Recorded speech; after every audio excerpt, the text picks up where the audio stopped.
Primeira carta de Paulo aos Timóteos, capítulo 1, versículo 15.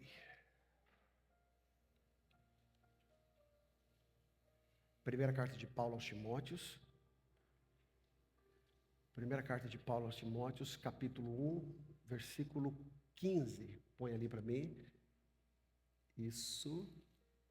Esta é uma palavra fiel e digna de toda aceitação. Que Cristo Jesus veio ao mundo para salvar os pecadores, dos quais eu sou o principal. Amém? Esta é uma palavra fiel e verdadeira. Nós estamos fazendo uma sequência, uma série de mensagens sobre salvação.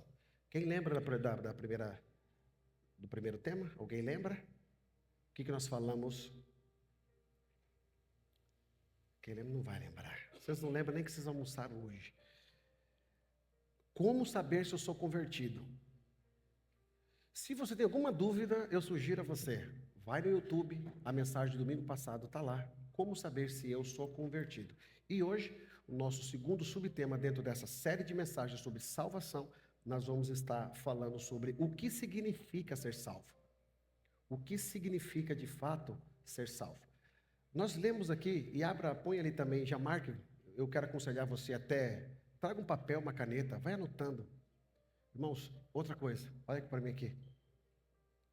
Tenha por hábito, o dia que você for nas igrejas, leva um papel e uma caneta. Sabe por quê?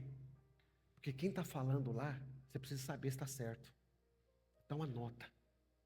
Sabe, sempre vem com a caneta. Onde você for, pode estar nessa igreja, pode estar em outra igreja, leva um papel e uma caneta. Chega em casa, abra a tua Bíblia, estuda. Tá, faça isso. Sabe, seja um crente, não chega aqui e só fica com um passarinho assim, ó. E eu só falando, e você só ouvindo e sem... Não, registra, marca. Então, primeira carta de Paulo aos Timóteos, capítulo 1, versículo 15. E em João 3,17, ela diz: porque Deus enviou o seu Filho ao mundo, não para que condenasse o mundo, mas para que ao seu Filho ao mundo, não para que condenasse o mundo, mas para que o mundo fosse salvo por ele. Atos capítulo 2, versículo 21, Pedro disse: todo aquele que invocar o nome do Senhor será salvo. Então aqui nós estamos falando de salvação. Por que salvação? Porque para você ter acesso ao reino de Deus, à eternidade, você precisa ser salvo. Você precisa ser salvo em Jesus. E aqui nós estamos fazendo essas 4 séries de mensagens. O que é salvação? Será que eu sou salvo mesmo? O que significa salvação? Então, assim, eu falei um pouco domingo. O fato de eu vir na igreja, o fato de eu comungar, o fato de eu estar indo, não quer dizer que eu sou salvo. E eu acredito que você está aprendendo e lendo e colocando aí no papel todos os dias. A gente tem falado de cada domingo. O que significa ser salvo? Então, Jesus, quando veio a esse mundo, esse aqui é o maior símbolo do cristianismo, que é o quê? A cruz. A cruz é um instrumento de morte. A cruz já era usada pelos romanos há muitos anos. E muitos outros homens morreram na cruz. Mas ela trouxe um significado por causa de Jesus. Jesus veio para salvar aquele que se havia perdido. O mundo estava perdido. Jesus precisava vir ao mundo. Quando que o mundo começa a perder a conexão com Deus? Lá no Gênesis, lá no Éden, quando Deus falou, não coma daquela fruta, e pela desobediência, Eva foi lá, pegou, comeu e deu para Adão. Quando eles comeram daquilo, o mundo teve uma separação novamente do homem para Deus. Eles foram expulsos do jardim do Éden. Só que Deus fez algumas sentenças para a terra, fez uma sentença para o homem e fez uma sentença para a mulher. E para a mulher disse assim: e da sua semente nascerá um, que pisará na cabeça da serpente. Essa promessa foi feita lá no início. No passar do tempo, a Bíblia foi contando, Jesus foi tentando se aproximar das pessoas. E a melhor maneira que Deus trouxe ao ser humano novamente a população de se aproximar com ele foi quando eles saem do Egito, que é uma história longa, e eles começam agora a ser formados como uma nação. E como uma nação, com leis, com regras e também com devoção a Deus. Aí Deus estabelece mais para frente, já com Salomão, a partir de Davi, o seu templo onde todos tinham que estar indo adorar. Então, através disso, Deus tinha conexão com o homem. Como que o pecado era perdoado? Ele tinha que matar o animal, ele tinha que ir lá no sacerdote, ele tinha que pedir para imolar aquele animal. O animal não tinha que ser qualquer animal. Um dia eu vou trazer uma mensagem só sobre isso. Tinha que ser um animal diferente, o primeiro, sem doença, perfeito, sem mancha. Ele pegava, levava para o sacerdote matava aquele animal, e aquela fumaça subia a Deus, e ali os pecados eram perdoados. Então o homem só tinha acesso a Deus através de matar um animal e por causa de outro homem. Quando Jesus veio ao mundo, Jesus, lá na cruz, o que ele fala? Está consumado. Quando ele fala está consumado, o véu do templo se rasgou. O que era o véu do templo? Quando entrava no templo, tinha a pia onde eles lavavam a mão, tinha o santo dos santos, e tinha o santo, o lugar santo, e o santo do santo, que era o santíssimo, aonde ficava ali a arca da aliança. A arca da aliança, aquela arca onde Deus se representava. A arca ficava ali, dentro dela tinha a vara que brotou de Arão, ali tinha o maná que desceu do deserto, e a vara de Moisés, que estava ali. E ali estavam aqueles objetos ali, e eles chegavam até ali e adoravam a Deus. Quando o véu do templo se rasga, quando Jesus morre, o véu se rasgou. Que véu que era? É aquele que impedia do ser humano chegar no santo do santo. Rasgou. O que está querendo dizer isso? A partir de agora, o homem não precisa mais.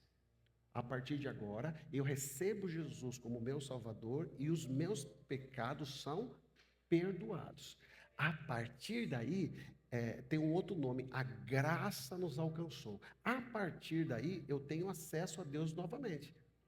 Que eu estava perdido. Por causa de Jesus, ele veio e perdoou os meus pecados. Todos nós pecamos.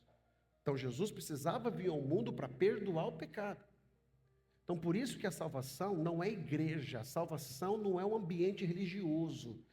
Jesus, quando veio a esse mundo, ele não veio criar uma nova religião, ele veio trazer vida para as pessoas que estavam mortas, em outras palavras, estavam longe de Deus.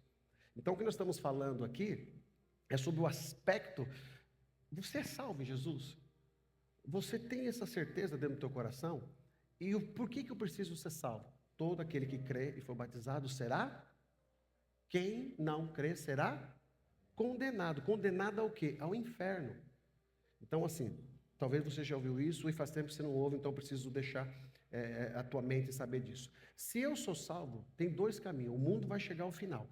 Um dia a história do mundo vai chegar ao final. Essa história vai acabar. Um dia Jesus vai voltar, um dia o mundo não será mais esse mundo, e só os santos estarão com Jesus na glória. Só os santos. Mas como é que eu vou ter esse acesso com Jesus? Através de eu receber Jesus como meu Salvador. É por isso que Jesus, a palavra de Jesus, muitas pessoas não querem muito crer. As pessoas preferem, ela prefere o momento dela hoje aqui. E uma das armas que Satanás, que o diabo tem usado, sabe o que é? Distração. Distração. Você pode ver que tudo hoje tem distração para a gente se afastar de Deus. A pergunta é, o diabo tem te distraído? Você tem se chegado diante de Deus? A pergunta tem que ser muito direta, de você fazer uma varredura dentro da tua alma. Como é que está a tua conexão com Deus? Como é que está? Enquanto tem vida, diz a palavra, tem esperança, não é? Enquanto a vida, há esperança. Mas se hoje for o nosso último dia e você não for salvo em Jesus, você vai para o inferno. É simples assim. Pastor, mas eu vou na igreja, eu prego, eu canto. Ué, para esses aí, eu falei domingo passado, Mateus capítulo 24. Lembra de Mateus? Depois marca aí e vai na tua casa e lê. Senhor, Senhor, em teu nome nós profetizamos. Gente que profetiza. Em seu nome nós fizemos milagre. É gente que tem dom de cura. Em teu nome nós fizemos maravilhas. Você sabe o que é maravilha? É você ter o controle de pedir a Deus, não está chovendo agora, vai chover agora. E chove.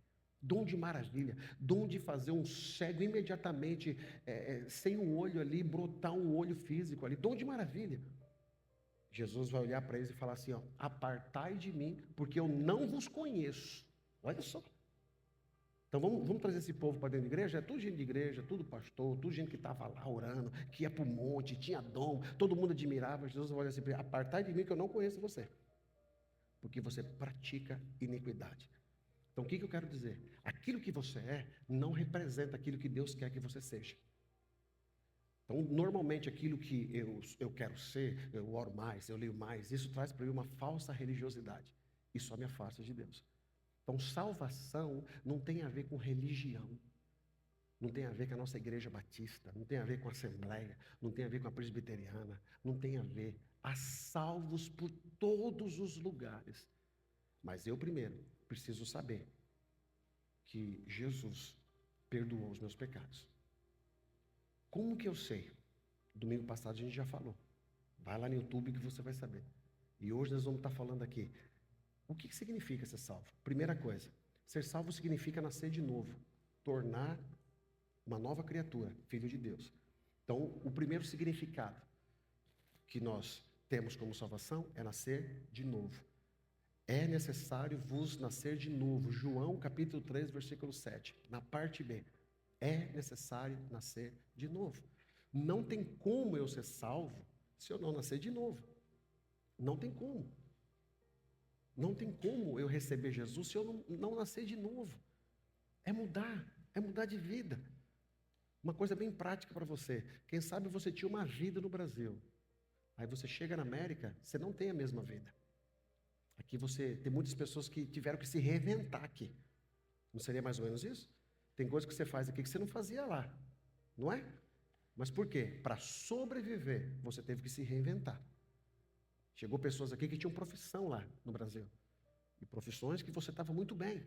Só que você veio para cá. Chegou aqui, a tua profissão requer, enfim, uma caminhada mais longa. Só que você precisa de trabalho agora. Então você precisou se reinventar, nascer de novo. Não pintava, agora eu sei pintar. Não limpava a casa, agora precisa aprender. Não sabia bater um prego, agora precisa aprender. O que é isso? Em outras palavras, você veio para cá e teve que nascer de novo. Você teve que se reinventar. Então não tem como uma pessoa ser salva. O primeiro significado é nascer de novo. Quando você casa com uma pessoa, a sua noiva, como uma esposa, você faz um contrato de casamento. Você faz um contrato ali, você assina. Recebi uma pessoa por ser minha companheira, da mesma forma quando fui salvo, ao aceitar Jesus Cristo. Não me afiliei a uma religião, você firmou um contrato com Jesus. Você é salvo. Todo aquele que crê e for batizado será salvo. Mas todo aquele que não crê já está condenado. Então, nós estamos vivendo os últimos dias da igreja aqui na terra. Então você precisa se atentar como é que está a tua vida. Você está procurando muito, correndo muito atrás das coisas, mas aquilo que é para ser, a verdadeira causa, você está perdendo. Você está abrindo mão das coisas de Deus. Irmão, igreja salva? Sim ou não? Não, não salva, mas te ajuda você a se aproximar de Deus.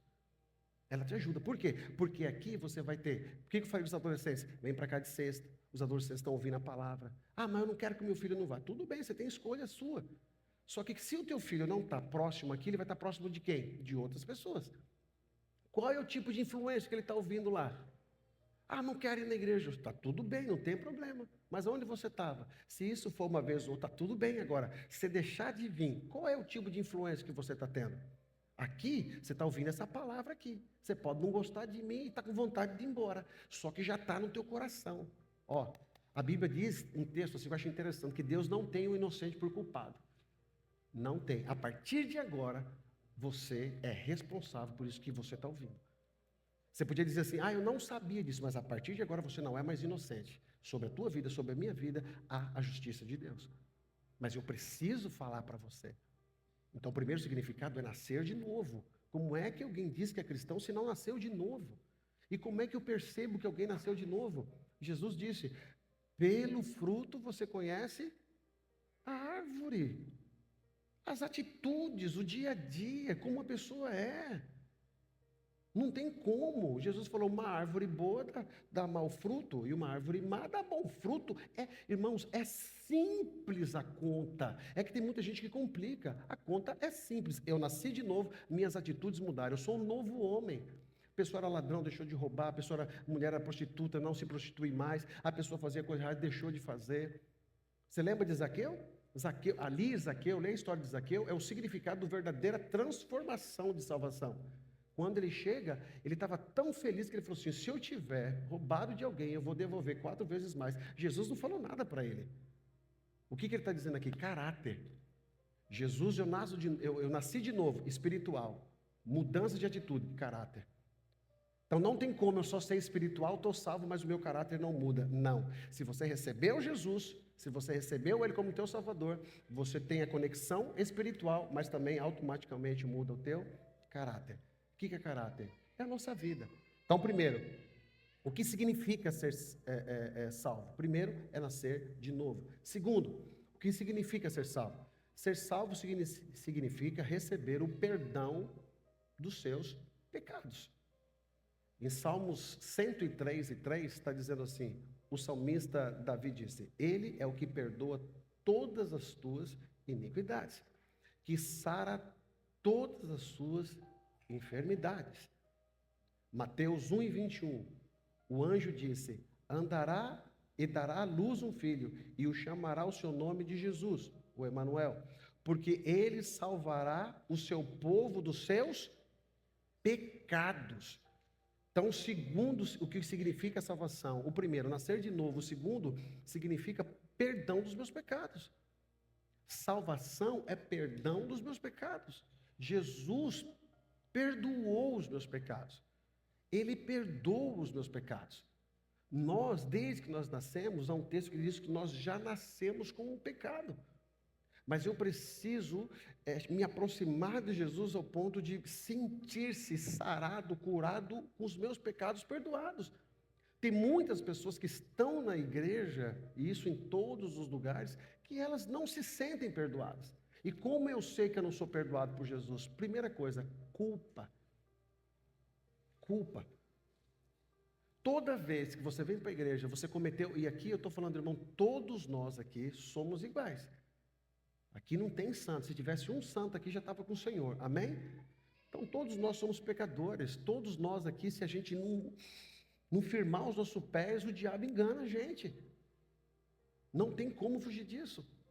Agora, a salvação, o fato de eu perdoar pecado, tem pessoas que eles fizeram tanta coisa lá atrás e ela não consegue se perdoar. E aí vem o quê? A culpa. Você não se perdoa e você se culpa. Esses dois elementos dentro do sentido, você não sentiu verdadeiramente o perdão de Jesus. Conta a história que Martinho Lutero, ele orava muito, ele estava dentro do seu quarto, trancado, e ele orava, e apareceu o diabo do lado dele. Apareceu Satanás do lado dele com uma lista. Falou assim: Martinho, você está aí orando, mas você fez isso, você fez isso, você fez isso, você fez isso, você faz isso, você faz isso, você faz isso. Aí conta a história que ele falou assim para Satanás: então escreve aí também, que o sangue de Jesus me purifica de todo o pecado. Então você precisa saber e sentir o perdão. Por isso que as coisas não estão dando certo para você. Por isso que você vive esse conflito dentro de você. Por isso que você vive. Por quê? Satanás sabe o que nós fizemos no verão passado. Ele sabe. E o que ele usa? A nossa mente. Para. Olha o que você já fez. Você não tem moral para isso. Olha lá o que você já fez. Olha lá e tal e tal. E ele vai falando. E você vai assimilando isso. Por quê? Porque ainda você não tem a certeza de que Jesus te perdoou. Porque quando você tem certeza de que Jesus te perdoa, você fala: Satanás, é verdade mesmo. É verdade, eu fiz mesmo isso daí. Só que tem uma coisa: eu sinto o perdão de Jesus na minha vida. Então você não pode mais ficar aquém do que o diabo vai falando para você. Agora você entende que por isso que você às vezes não se encontra, está perdida, está perdido. Eu fico, às vezes, como que alguém pode estar perdido na fé? Você encontrou Jesus, o Salvador da tua vida, e de repente dá um insight. O que eu estou fazendo aqui? Meu Deus, será que... Gente, é porque você nunca encontrou de verdade. Você quis encontrar subterfúgios. O que é subterfúgio? O que a igreja te oferece. Eu gosto da música, eu gosto de ir lá, eu gosto da conduta dos crentes, eu gosto disso, mas você não se sentiu ainda curado e perdoado. Então, o segundo significado é o perdão. E eu quero que, em nome de Jesus, o Espírito Santo faça isso. Você se sinta perdoado aqui hoje. Sabe, não importa o que você fez. Lembra de Jesus no poço com a samaritana? A samaritana tinha vários homens, vários maridos. E ela chegou lá e Jesus conversando com ela. Aí Jesus já sabia da vida dela. Jesus já sabia. A samaritana, o que representa? Que Jesus sabe quem a gente é, irmão. Eu não sei a tua história, mas você sabe. Sabe aquele que você tenta esconder? Sabe aquele que quando você vê, você fala, meu Deus, tira da minha cabeça. Ele sabe disso. Agora, como que eu sinto o perdão de Deus na minha vida? Eu não tenho medo de esconder de mim. Eu sei quem eu sou. Ele conversando com a mulher, aí Jesus sabendo quem era ela, Jesus faz essa pergunta para ela. Vai lá e busca o teu marido. Jesus sabia. Ela falou assim, eu não tenho marido. Ela foi verdadeira. Quer o perdão de Jesus? Seja verdadeira. Jesus falou assim, eu sei disso. Você já teve uns 5, aí uns 4, e o que você tem ainda não é o teu. Ah, mulher, se você soubesse quem era que está falando com você, você me pediria água e eu daria a água da vida para você. Essa mulher sai dali e vai falando de Jesus. Ela se sentiu perdoada por ele. Não importava o que acontecia. Por isso, irmão, não importa o que os outros falem de você. E outra coisa, está cheio de gente que só quer lembrar você do passado. Por isso que é ruim, às vezes, você sabe aqueles amigos de infância? Que te conheceu lá na... fulano, eu lembro de você, e só quer jogar você para o passado. Você está crente? Aí duvida até do teu presente. Você está crente? Te conheço, hein? Você já viu essa frase que eu acho interessante? E vai caber aqui eu falar? Não me procure no meu passado, eu já não estou mais lá. Jesus já te perdoou. Você pode ter sido o que for lá no passado. Hoje você é uma nova criatura em Jesus. Amém? Você crê nisso? Hoje você é uma nova criatura. E se é uma nova criatura, o diabo vai usar pessoas para que ele lembre você. Entenda uma coisa, o diabo existe, assim como a salvação existe, o poder das trevas quer te afastar. Por que o diabo não quer que você escute isso que eu estou falando para você? Por quê? Eu vou te explicar. Porque quando ele caiu, quando ele foi expulso do céu, e de repente vem Deus e faz o homem do pó do barro. Os anjos caídos foram feitos da maneira mais celestial. Nós fomos feitos do barro. E o diabo olhou e falou assim, não, esse daí, feito do barro, tem o mesmo tamanho do que a gente. Eu vou fazer uma coisa. Vou passar a vida toda agora te afastando você de Deus. Porque ele sabe o que é viver na glória. Ele sabe o que está nos esperando. Por isso que qualquer coisa ele vai te afastando, vai te afastando. Aí ele põe namorado, põe casamento, põe trabalho, põe dinheiro, põe tudo para nos afastar dele. Porque ele sabe. Ele até deixa você vir na igreja. Tem gente que vai para a igreja, irmão. Se sente bem na igreja, mas o coração dele, o que nós lemos aqui? Procura aí, Ítalo. Esse povo me honra com os lábios, mas o seu coração está longe. Então você precisa estar com o teu coração together, mix com Deus. Segundo significado, eu preciso entender que eu fui salvo. E aqui vai uma palavra para você. Eu não sei como é que você veio aqui hoje. Não sei como é que você está. Não sei se o medo ou a culpa tem corroído você. Sinta o perdão de Jesus. Que o Senhor Jesus cure você. Que você possa sair daqui dizendo assim, eu sou perdoado. Você sabe o que é perdoado, irmão? Só tem noção de quem é perdoado aquele que já passou e necessitou do perdão. Olha quem você era, olha onde você estava, olha as coisas que nós fizemos, olha as coisas que você fez. E mesmo assim Jesus olha para você e fala assim, eu amo você. Aí o diabo vem e fala o quê? Você não merece não. Eu te conheço, hein? Você não está fazendo do jeito que é para fazer. Mas Jesus está falando, mas eu amo você. Então, esse teu desejo de parar, esse teu desejo de cheio de culpa, tem gente que está perturbada de mente, entrando numa depressão. Escute, crente que não tem certeza da salvação, começa a ter uma perturbação de mente por culpa. Por culpa. E o inimigo vai usando dessa fraqueza. Daqui a pouco você está longe de Deus, que é o que ele queria. Aí lá no final você fala assim, eu não mereço mesmo. Aí quando eu vou falando isso, eu já jogo uma segunda coisa assim, ninguém presta mesmo lá naquela igreja. Todo pastor é ladrão. Todo crente. Aí você sai do âmbito de não ter certeza do que eu sou perdoado e começa a atacar aqueles outros. Na justificativa de justificar o errado que você está. Deixa eu te dar um aviso. Só tem 2 caminhos: céu e inferno. Só. Terceiro, o que significa ser salvo? Terceiro, ser salvo significa receber uma nova vida espiritual. Paulo declara, lá em 2ª carta de Paulo aos Coríntios, capítulo 5 e 17, diz assim: assim que se alguém está em Cristo, nova criatura é. As coisas velhas já passaram, eis que tudo se fez. Então, olha só, irmão, a gente lê isso, e eu queria que você lesse, a tela é muito grande. Leia como se tivesse alguém falando para você. Assim que, se alguém está em Cristo, ele está falando assim, olha, eu vou falar uma coisa para vocês. Se alguém de fato for salvo e está em Cristo, nova criatura é uma nova pessoa. As coisas velhas já, o que eu acabei de falar aqui, não vive mais de culpa. Você foi o que foi feito lá atrás, foi aquilo lá atrás. As coisas velhas já passaram, eis que tudo se fez novo. O que quer dizer isso tudo fez novo? Deus começa uma nova história para você. Sabe aquele testemunho que eu vim de um período que, quem vai estar pregando hoje é o ex-bandido. É o ex não sei o quê. Aí a igreja enchia. Aí o fulano vinha, porque eu matei 300. Carrega aqui a marca em mim, aqui é uma facada que entrou aqui. Estou cheio de corte, que levei 30 tiros aqui. Esse tipo de testemunho parece-me muito mais uma honraria da pessoa do que de fato uma transformação por Jesus.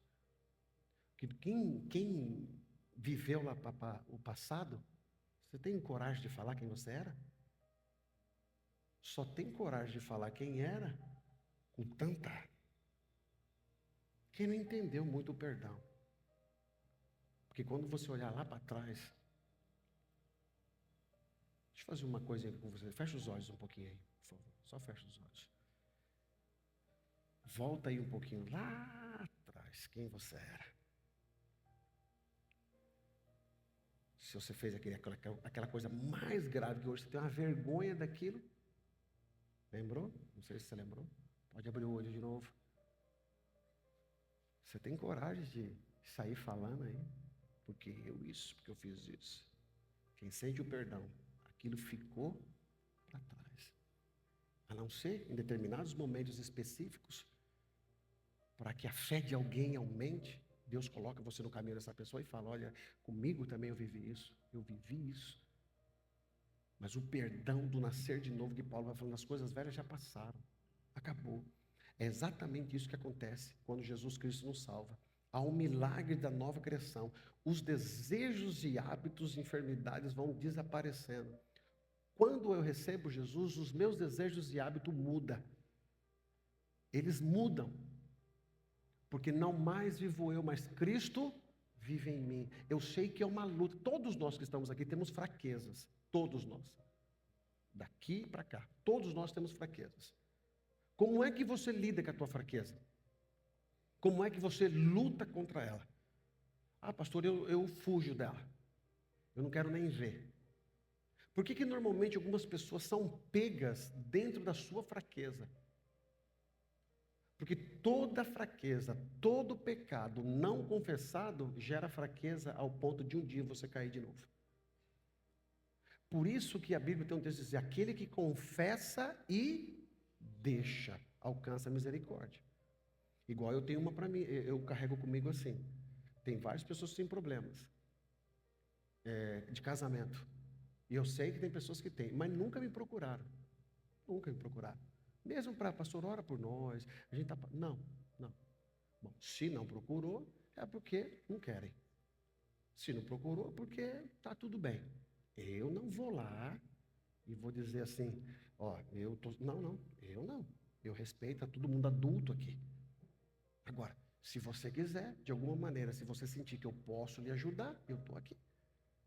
Porque existem tipo de pecados que você, se não confessar, vai ficar desse jeito. Aí você vai colocar a culpa em todo mundo. Ah, porque eu estou assim. Ah, porque eu tenho mais vontade de ir assim. Não, o culpado é você que tem pecado que não confessou ainda. E quando eu estou falando em pecado encoberto, é você nunca teve coragem de chegar diante de Deus e falar mesmo a real, irmão.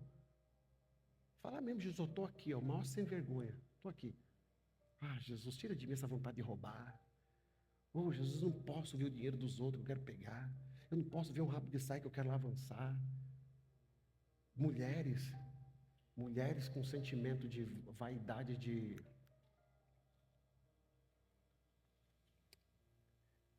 ela tem uma sexualidade que ela faz questão de mostrar para os outros. E mulheres casadas. Mas por quê? Faz questão de roubar roupas curtinhas, decotes. Essa é um espírito de sensualidade. Aonde chega, quer chamar atenção. Graças a Deus que aqui não existe. Mas outras igrejas aí até vai para o culto de calça de academia. Pelo amor de Deus, irmão. O que quer mostrar uma mulher vindo para um culto com calça de academia? É duas coisas. É espírito de Jezabel. Porque ela sabe que aquela roupa, a mulher e o homem também, mas a mulher vai entender o que eu estou falando. Quando você põe uma roupa, você sabe se está chamando a atenção. Você sabe. E se você sai com aquela roupa, você assumiu o risco. E quantas mulheres que às vezes estão dentro da igreja promovendo um pecado? Eu não estou falando aqui não, estou falando no geral. Promovendo o pecado. Que vem com roupas extremamente sensuais, age com sensualidade. Aí tem um marido da mulher que já não está bem com ela, já começa a olhar diferente. Tem mulher que tem ciúme da outra porque a outra não tem noção das coisas também. Porque nunca foi confrontada diante de Deus pelo seu pecado. Então, chega uma hora que você precisa olhar para você. Não adianta estar na igreja, irmão. Essas coisas não saem com oração, não. A Bíblia diz assim que a caça de demônios só sai com jejum e oração. Mas há uma forma de mudança de vida só quando eu reconheço que Jesus é o Senhor da minha vida. E se Ele mudou minha vida, mudou os meus hábitos. Mudou os meus hábitos. Então, aqui você sabe direitinho quem é crente. Quando você vê alguém que está fora da casinha, meu irmão, não entendeu ainda o que é Jesus. Ontem eu falei um pouco com os pais dos adolescentes lá sim, mas agora não estou falando de adolescente não, estou falando de mulheres adultas, mulheres casadas e mulheres no geral. A roupa que você coloca demonstra quem você é. Entenda isso. Entenda isso. Uma vez lá em São Paulo, eu vi uma irmã de uma outra igreja, eles iam fazer no acampamento, e aí os jovens perguntaram para ela, com qual roupa que eu vou? Ela disse assim, pegue uma roupa, põe em você, olhe no espelho e pergunte assim, Espírito Santo, se eu for com essa roupa, o Senhor vai estar comigo? Se a tua roupa e você estiver ligada com Deus, e aquela tua roupa fugir um pouco do padrão, você vai ser incomodada pelo Espírito Santo. Agora, se aquilo não incomodou você, desculpa, o Espírito Santo está longe de você. A pessoa não entendeu o que é a salvação. Então, ó, vaidade, espírito de sensualidade. Isso no homem também. Isso no homem também. Isso é um espírito maligno que fica atormentando as pessoas. Essa busca do corpo perfeito, sabe? Essa busca, porque eu quero, meu irmão, pode ir. Quem vai na academia aqui? Fala amém. Amém.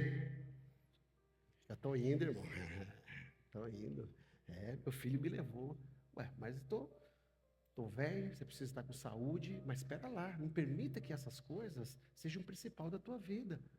Não permita que agora você vai cultuar o teu corpo acima de qualquer coisa. Não, eu não estou falando de você ir lá, de você fazer uma plástica, de você colocar cabelo, que eu vou colocar um dia. Enfim, eu não estou falando disso. Eu estou falando quando você se deixa dominar por isso. Cuidado, vai com calma. Vai com calma. Não permita que essas coisas assumam de fato aquilo que você é em Deus, aquilo que você é em Cristo, que você é preciosa do Senhor. E o diabo sabe, irmão, como pegar a gente nas nossas fraquezas. Ele sabe disso. Ele sabe disso. Então, como é que eu tenho certeza da minha salvação. Qual que é esse significado, uma vida espiritual? Uma vida com Deus. Olha para você e vê as tuas vontades e os teus desejos. Mudaram? Se não mudou, chegue mais perto de Deus. E pior, às vezes as tuas vontades e desejos, elas atingem outras pessoas.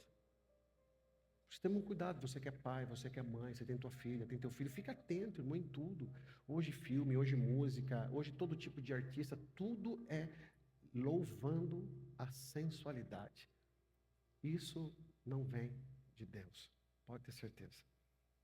Porque a sensualidade, quando você louva isso, que você quer passar para isso, você destrói famílias e você está sendo o provedor, assim como o homem também, o provedor de pecado, aquele homem todo galanteador, mas cheio de segundas intenções.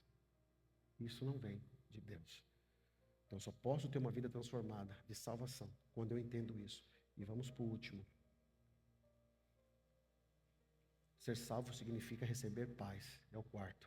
Jesus disse: deixe-vos a paz, e a minha paz eu vos dou. João capítulo 16 e 33. Afirmou ainda: tenho-vos dito isso, que para que em mim tenhais paz. A paz verdadeira vem somente com o perdão e a salvação. Lembra que eu falei? Por que tem pessoas que não têm paz? Porque não têm certeza da salvação. Porque quem tem certeza da salvação, o pau pode estar quebrando. Você está em paz. E quando eu falo em paz, não é em paz de não fazer as coisas. Não, é em paz na tua alma. É em paz na certeza que você tem em Deus.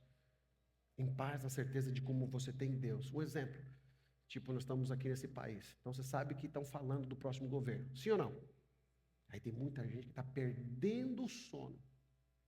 Ai, meu Deus, e agora, meu Deus, e agora? E agora vão cobrar ainda 50% de quem mandar para o Brasil. Agora que você está bravo. Agora que a casa não vai subir lá em Patinga. 50%, e agora como é que vai ser? E tal, e tal. E você vem na igreja e tá preocupado, e meu Deus, como é que vai ser? Quem é que tem paz? Irmão, quem é que tem paz está desse jeito. Vou continuar, vou fazer o que tiver que fazer. Eu vi alguém falando assim, mas se acontecer de eu ter que voltar, eu entendi que é Deus que está no controle. Isso é paz, irmão. Então, para de lutar com coisas que não estão ao teu alcance. Você precisa de paz. Está cheio de gente desesperada. Cristão precisa ter paz. Paz no seu pensar, paz na sua mente, paz na sua alma, paz nas suas decisões. Essa angústia desenfreada, essa preocupação doida, sabe, essa coisa. Não, paz. Eu vim para que tenhas paz. Que a paz de Jesus possa ser o alvo da tua vida, o alvo da tua busca. E se você não está em paz com algumas coisas, se você está meio inquieto, tem gente que só está faltando ir embora. Você só não foi embora para tua casa ainda, que alguma coisa aconteceu aí, mas estava com vontade de ir embora. Você não falou nada para ninguém, mas estava no teu pensamento. Sabe de uma coisa? Venho juntar minha mala, encher de coisa, vou embora. Não sei, porque eu não consigo. Você está sem paz. Você está sem paz. A paz é só em Jesus, menino. A paz é só em Jesus. E outra coisa, paz não é lugar. Paz é dentro da alma. Você pode estar morando numa casa grande. Se você não tiver paz ali, você pode morar numa maior ainda. Você vai continuar do mesmo jeito. Porque o segredo não é onde você está. O segredo é você. E você sabia que a casa é o reflexo de como você está? Aí não vou falar de psicologia, mas você vai entender. Normalmente a casa reflete como você está. Se a casa é uma bagunça, só misericórdia, é a tua vida que precisa ser colocada em ordem. É simples. Se você vai para a tua casa e você não sente paz, não é a tua casa, é você que está sem paz. Que você pode chegar na tua casa morando num quarto só. Qual tem gente aqui que mora num quarto, com 15 pessoas no mesmo quarto, tem que chegar e levantar o braço assim. Tem um irmão aqui que morava com 7. Aí você chega lá, põe teu fonezinho, tua televisãozinha, tá todo mundo ali, e você está em paz. Você só quer dormir. Se ele for para uma casa que é só dele, aquela paz vai acompanhar ele. Agora, se eu estou numa casa boa, se eu tenho isso, se eu tenho um carro bom, se eu tenho um trabalho bom, e se eu só ando inquieto com a vida, o problema não é o local. Entenda isso. O problema é você que não está bem. É você que não está bem. E enquanto você não assumir isso, por isso que tem pessoas marido que muda de mulher e vice-versa, E nunca ele encontra, porque o problema nunca é a outra, o problema sempre é ele. Então procure paz. E só existe um lugar para paz: Jesus. Jesus é o príncipe da paz. É Ele. É só Ele, só para Ele. Então, quando você tem certeza dessa salvação, você tem certeza do amor de Deus, aquela paz que habita em você está sobre a tua vida. E não importa para onde você vai. Você já percebeu que tem gente que onde a gente vai, eu vou falar de mim aqui, nós já mudamos, em 10 anos, nós já tivemos 6 recomeços, eu e minha família. Em 10 anos, nós tivemos 6 recomeços. O que é recomeço? Você chegar e começar tudo de novo. Nós tivemos 6 em 10 anos. Ao ponto de um dia, dessas mudanças todas, a Laurinha, minha filha, ela foi para a escola, quando voltou a gente já tinha vendido a cama dela. E eu olhar para ela, estava no cantinho assim, com a mãozinha assim, e ela disse assim para mim: por que a gente tem que mudar tanto? E aí, o que eu quero dizer para isso? E a nossa casa, a gente já morou em casa pequena, já moramos em casa grande, a gente morou no outro país que a gente foi, que a casa tinha 2 quartos, mas tinha um mofo no outro, e minha esposa, ela pegou asma ali, por causa daquilo, e a gente ficava tudo no mesmo quarto, todo mundo. E hoje a paz está sobre nós, porque a gente mora até numa casa grande, mas a gente só fica no mesmo espaço. Tem até sofá para todo mundo, mas todo mundo quer sentar no mesmo sofá. Meu filho está aqui visitando a gente esposa, gente, sai lá fora, vamos passear, vamos pular na neve, você quer brincar na neve e tal. Não, estou bem em casa. Por que isso? Porque não é o local, é a paz que está em você que faz o local. Entende? Se você está bem, aonde você está tudo bem. Se alguma coisa não está bem lá fora, é você que não está bem. E como é que eu não estou bem? Conecte-se a Jesus, que é o príncipe da paz. E agora é o quinto, é o último mesmo, que a gente falou mais um. Ser salvo significa ter comunhão com Deus. Você é criado para ter comunhão com Deus. Quer ter certeza da salvação? Quer outro significado da salvação? Comunhão com Deus. Quem é salvo tem comunhão com Ele. Quem é salvo anda com Ele. Quem é salvo conversa com Ele. Quem é salvo onde Ele está, você está entendendo o que Ele quer. Quem é salvo não anda perdido. Quem é salvo não anda, o que eu vou fazer? Não, quem é salvo tem comunhão. Deus fala com ele fala com Deus. Você está lavando a tua louça lá, você está falando com Jesus. Você está dirigindo o teu carro lá, você está falando com Jesus. Tem gente que é mais doida ainda, que fala: Jesus, eu vou trabalhar, senta aqui do meu lado, vamos conversando aqui comigo. Você vai falando com Ele, aí de repente você começa a chorar, você põe uma música, uma canção lá no teu rádio se dirigindo, está chorando porque se você tem um Deus, aí de repente você já começa a chorar aquilo. Que presença é essa? É comunhão com o céu. Quer ter a certeza da salvação? Ter essa salvação sobre a tua vida? Comunhão com Jesus. Pratique comunhão, leia a tua Bíblia, ore em casa, ore com a tua família, leia a Bíblia, ponha para os teus filhos lerem a Bíblia, mantenha a comunhão verdadeira, não como religião. Não faça isso daqui como uma religiosidade. Vamos ler, tem que ler. Não, faça e viva. Leia e pratique. Não adianta ler, todo mundo vai ter que ler. Aí você fala para o filho ler, aí o filho está lendo lá e você quebrando o pau com a esposa. Só falta um pegar a faca. Esconde a faca aí. E as criancinhas lá. Santificado seja o teu nome, nós. Que menina crente. Irmão, a probabilidade de ela ter problemas lá na frente vai ser grande. Por quê? Porque ela está vendo que você está falando uma coisa e não está vivendo o que você está falando. Então, criança analisa muito mais as tuas ações do que aquilo que você fala. E Jesus, pelo fruto, disse: pelo fruto você conhece a árvore. E eu preciso fazer essa pergunta agora. Ficamos de pé, vamos para casa.